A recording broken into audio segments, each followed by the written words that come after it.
Бәріңізге қайырлы күн. Бүгін сіздермен өте дәмді болып шығатын бөлкелердің рецептімен бөлісетін боламын. Міндетті түрде видеоның соңына дейін қарап, каналыма тіркеліп, жанында қоңырауша белгісін басыңыз. Ең алдымен ыдысымызға 250 мл жылы суымызды құямыз.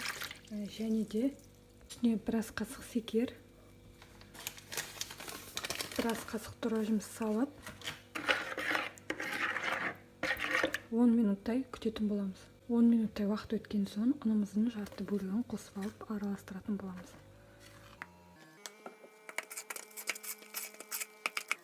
Және де 1 шай қасық тұз салатын боламыз.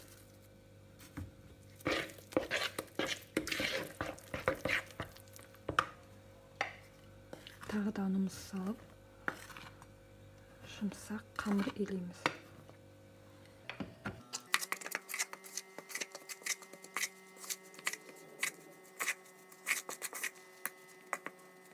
Қамырымыз жартылай иленіп дайын тұрғанда 2 ас қасық сұйық май құятын боламыз.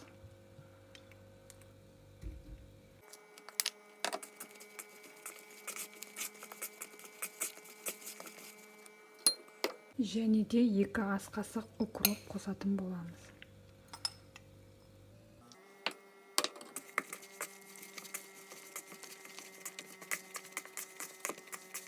Біз қамырымызды илеп дайындап алдық. Келесі кезекте бетін жауып 1 сағаттай қалдыратын боламыз. Келесі кезекте ісініп дайын болған қамырымызды бірнеше бөліктерге бөліп алатын боламыз.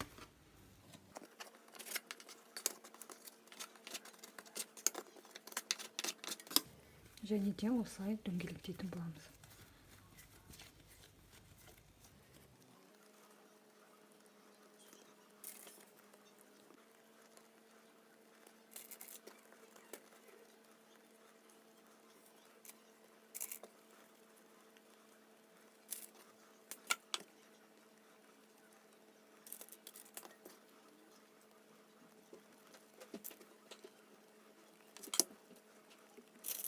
Содан соң үстіне жұмыртқаның сарысын жағып шығамыз.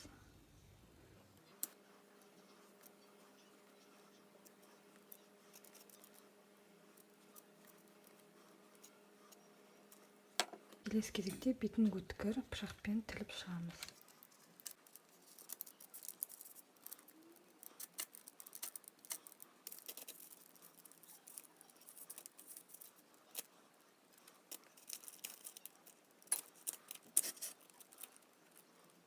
Кезекте мен укроп пен чесноқты алдын ала турап дайындап алдым. Осы укроп пен чесногымыз үстіне 1 шай қасық сұйық майымызды құйып араластырып алатын боламыз.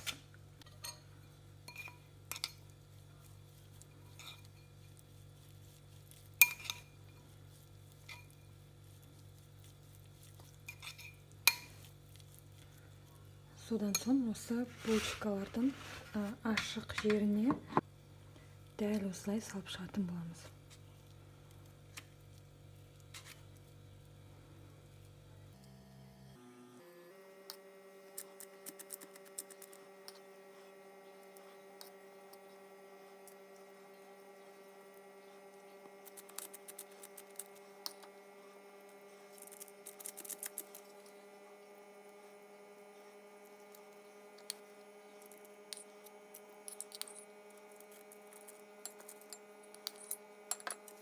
Келесі кезекте осы дайын қамырымыздың бетін жауып 30 минуттай тағы да қалдыратын боламыз.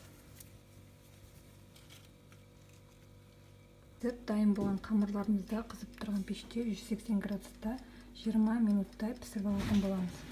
Міне біздің бөлкелеріміз өте әдемі, әрі жұмсақ, әрі дәмді болып шықты. Дәл осы рецептімен жасап көруге бәріңізге кеңес беремін.